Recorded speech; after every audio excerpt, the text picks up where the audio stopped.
Сәлеметсіздер ма, құрметті ханымдар? Бүгін мен сіздерге бет контурингін қалай жасауға болатынын көрсетемін. Видеода мен корректор мен хайлайтердің құрғақ түрлерін қолдандым. Контуринг жасау үшін ең алдымен алдын ала бетіңізге тональный крем жағып дайындап, одан соң мен көрсетіп жатқандай консилерді көзіңіздің астына жағып,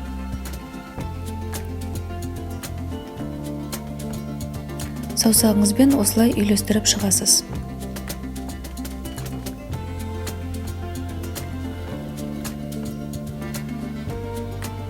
Бұл біздің көзіміздің астында кейде қап-қара болып тұратын жерлерді жасыру үшін жасалады.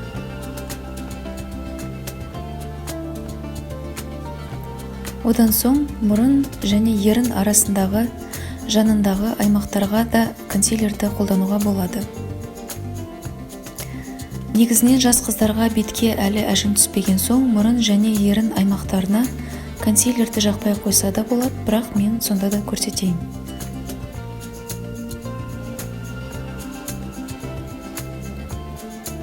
Ары қарай, енді сіздің бетіңізді визуалды түрде арықтау қылып көрсету үшін корректорды алып, бет сүйегіңіздің астын мен көрсетіп жатқандай бояп шығасыз.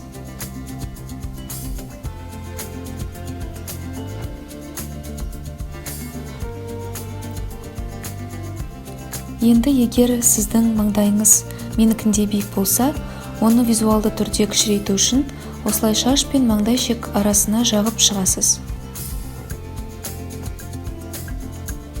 Бетіңізді одан да әдемірек мүсінді қылу үшін жақ сүйектеріңізді де осылай бояп өтесіз.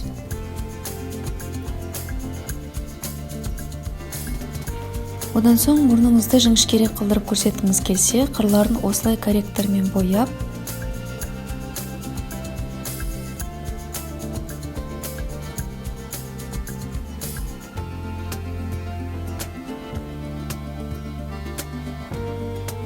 саусағыңызбен кішкене растушевка жасайсыз.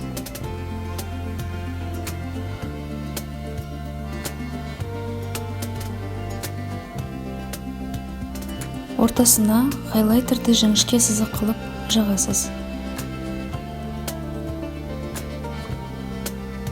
Ары қарай хайлайтермен маңдайыңыздың ортасын мен көрсетіп тұрғандай төңкеріліп тұрған үшбұрыш формасындай осылай бояп, бет сүйектеріңіздің үсті жағына, қасыңыздың үстіне жағып галочка формасындай бояйсыз.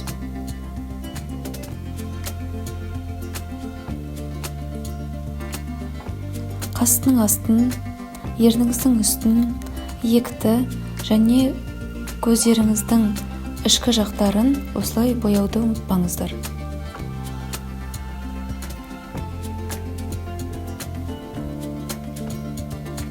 Ең соңында бетіңізге румяна қолдансаңыздар да болады.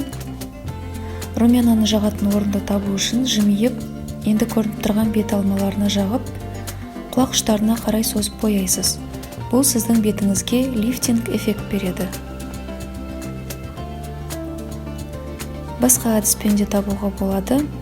Қолыңызды видеода көрсетілгенде осылай қойып, румянаны жақсаңыз да болады.